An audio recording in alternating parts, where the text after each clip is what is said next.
आपण पाहत आहात महाराष्ट्र वृत्तदर्शन न्यूज, रोखठोक आणि निर्भीड.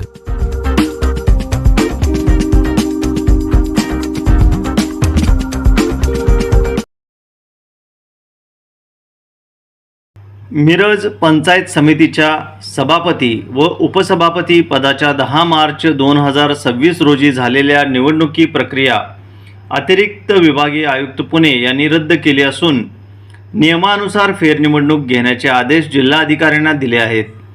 काँग्रेसच्या सभापती तन्वी कमलेकर आणि शिवसेनेच्या उपसभापती ललिता काकी शेजूळ यांचे अनुक्रमे सभापती आणि उपसभापती अपात्र ठरल्यामुळे मिरजेत पंचायत समिती राजकारणात खळबळ उडाली आहे.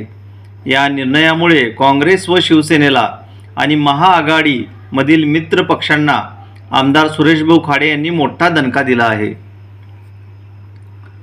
भाजपच्या पंचायत समिती सदस्य राणी सचिन भोरे यांनी दाखल केलेल्या वाद अर्जावर सुनावणी झाल्यानंतर अतिरिक्त विभागीय आयुक्त कविता द्विवेदी यांनी हा निर्णय दिला आहे. आदेशात नमूद केल्यानुसार निवडणुकीच्या दिवशी पंचायत समितीचे 22 पैकी 21 सदस्य उपस्थित होते.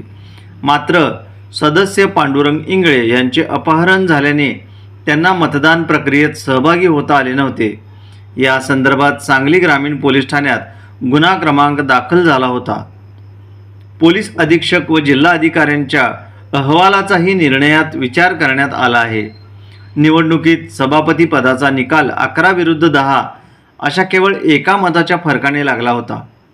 अपहरणामुळे संबंधित सदस्य मतदानापासून वंचित राहिल्यामुळे निवडणुकीच्या निकालावर थेट परिणाम झाल्याचे आदेशात नमूद करण्यात आले आहे. अशा परिस्थितीत ही निवडणुकीत स्वतंत्र निःपक्ष असल्याचे म्हणता येणार नाही असे निकालात म्हटले आहे.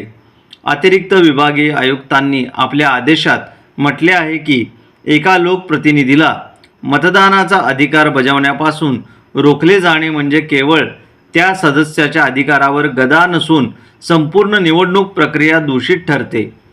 सर्वोच्च न्यायालयाच्या निवडणूक प्रक्रियेच्या पावित्र्याबाबतच्या निर्णयांचाही आदेशात संदर्भ देण्यात आला आहे.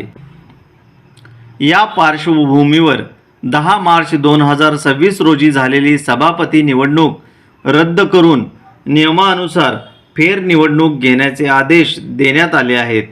या निर्णयामुळे मिरज पंचायत समितीच्या सत्ता समीकरणांमध्ये पुन्हा एकदा राजकीय चुरस निर्माण होण्याची शक्यता व्यक्त केली जात आहे.